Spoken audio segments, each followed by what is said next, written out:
Hey there, friends. Welcome back to the Concierge Academy with Kelly Schaefer. Today, we're going to dive in right away to some pricing strategies that I want you to think about for 2025.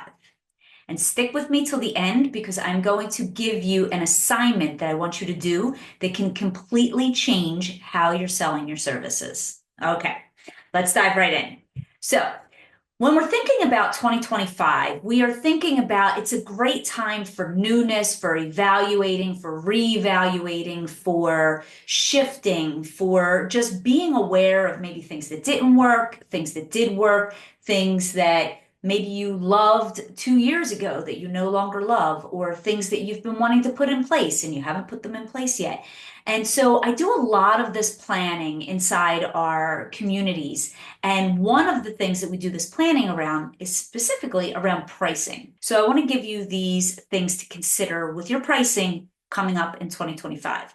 So the first thing I want to say is that across the industry, the standards have been stable. So some people think that pricing is fluctuating and so forth, and I'm going to tell you that that is not true, that the pricing has been stable for the past couple years.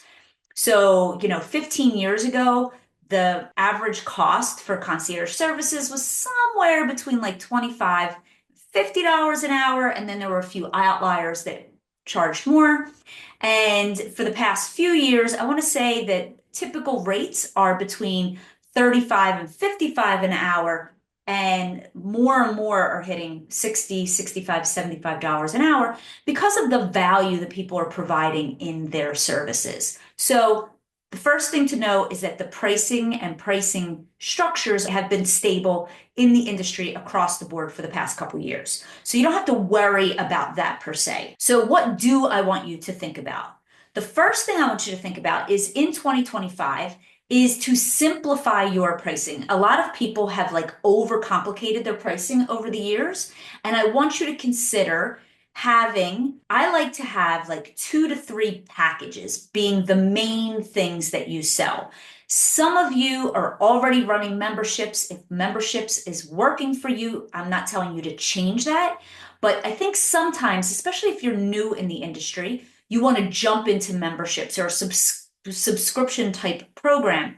And although that will be like the fastest way to have recurring revenue that is consistent, it's also a high level strategy. It's a more advanced strategy. And I usually do not recommend it to newer people in the industry because you need to know who your clients really are, what they really want, and the services that you're offering a lot.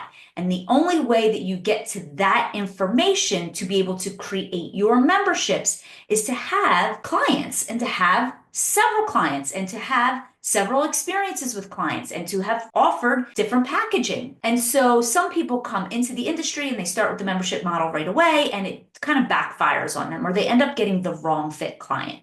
So for 2025, I want you to think about, like, ask yourself the question, how can I simplify my pricing for 2025 moving forward?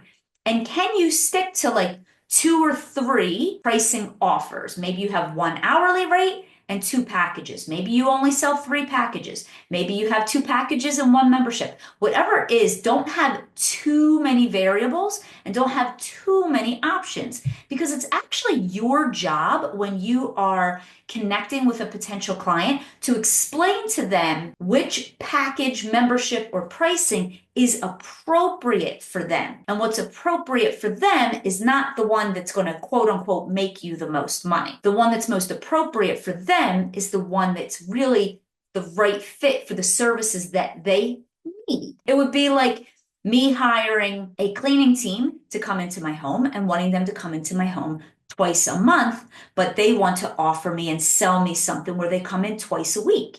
But I don't need that. And then if that's all they're trying to sell me, then I might be like, oh no, you're not the service I want. I'll look for another service. So you want to have, that's why we want to have like 2 or 3, and then make sure that that's going to be part of your marketing as well for all of 2025. Because when you know your pricing that you're going to offer, then you align your marketing to your pricing, which most people overlook and they kind of miss that point. Okay, the second thing I want you to consider with your pricing in 2025 is it the year to increase your rates? Now, I had a great conversation today with some people in my program where I talked about thing I see in the industry sometimes, and I see it in other industries also, is where when people feel that they are in lack or they don't have enough clients or they are behind or they're behind on their goal or they're not making as much money as they want, they try to solve that problem by just raising their rates, right? When we raise our rates like that, you're raising your rates from a place of lack. You're raising your rates from a place of trying to catch up, to get more because you don't have enough. And when that happens, and when you do that, you're making a very bad decision that will backfire on you. However, if you want to work on raising your rates, then think about it in advance.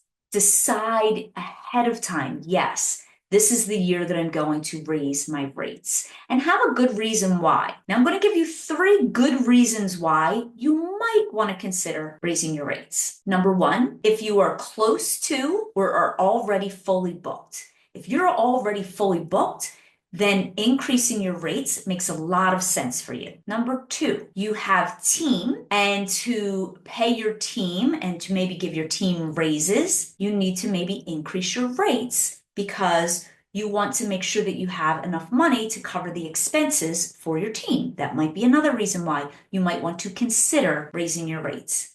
And the third reason is maybe you haven't raised your rates in 5 years. Maybe you haven't raised your rates in 3 years. Maybe this is the year to raise your rates. Also considering, though, that you have consistent clients and have been getting consistent clients at the rate that you've already been charging. So you want to kind of like ask yourself those questions, and kind of like if it's a test, be like, have I been charging these rates? Have I been getting a lot of clients saying yes to this? Am I almost fully booked? And if you're not, then maybe increasing your rates, you might want to wait until maybe halfway through 2025. And if that's the case, then you just decide in advance, not going to increase my rates in January. I'm going to reconsider it in June. And then you just make a little task for yourself for later on in the year. So then you can go back and reevaluate your pricing again. Okay.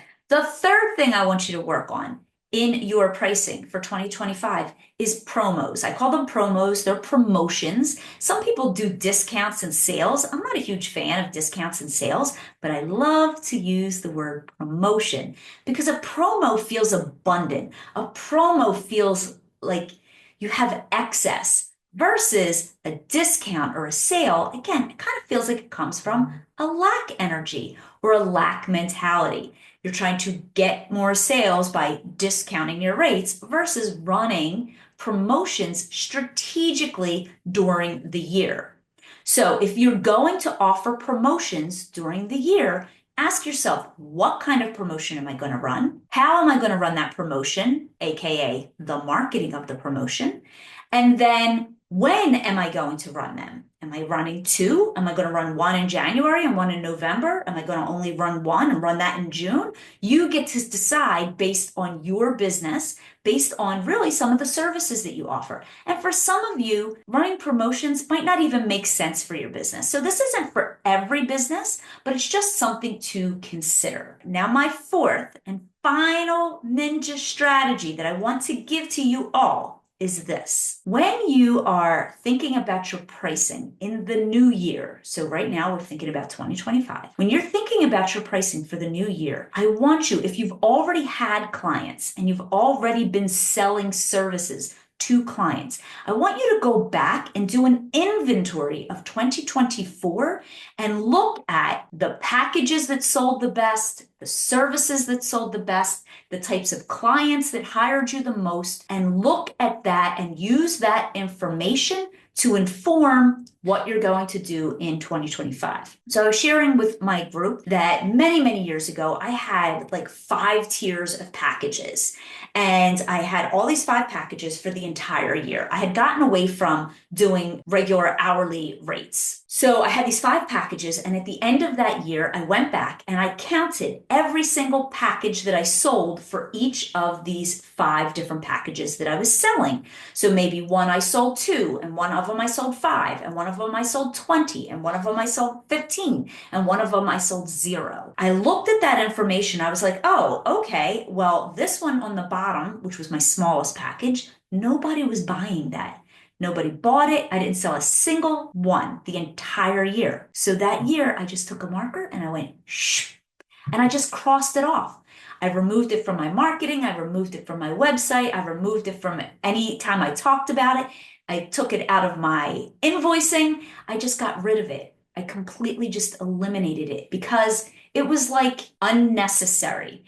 I gave the analogy today of like when you have a plant and some of the branches are starting to die off. And what do? We prune it, right? So those dying branches aren't providing the plant with any energy or food or water. So the same thing happens in your business with services, with pricing, even with some types of clients. So you want to look at your business and look at everything that you have sold that year and identify the thing that you're selling the most of, and then double down on selling the thing that is the easiest thing for you to sell in the new year. With this one caveat that it's a service and a package that you enjoy selling and doing. Don't get into the trap of, oh, well, everybody hires me for cleaning if secretly you're trying to get away from cleaning. That we don't do that, but look at maybe the pricing structure. Maybe you had 3 packages, maybe 2 of them sold all year long. Maybe one of your services outperformed everything, and it's the one you love to do the most. These are really good data points to take with you into 2025. Okay, my friends, this was like a mini masterclass in pricing strategy, and preparing for 2025. And if you want more support and more help doing this work, figuring out your pricing, figuring out who those best clients are, and learning how to market to those right clients and market and align your marketing so that you are selling those packages, I encourage you to come join us in Fully Booked Business Club. We are open for enrollment as of the live of this video, and we are going to be kicking off in January with strategic planning, with a marketing workshop, with all of your pricing mapped out for the year so that we can kick off 2025. All right, my friends, this video was helpful. Don't forget to hit the like button and subscribe so that you don't miss any other upcoming episodes. Bye for now.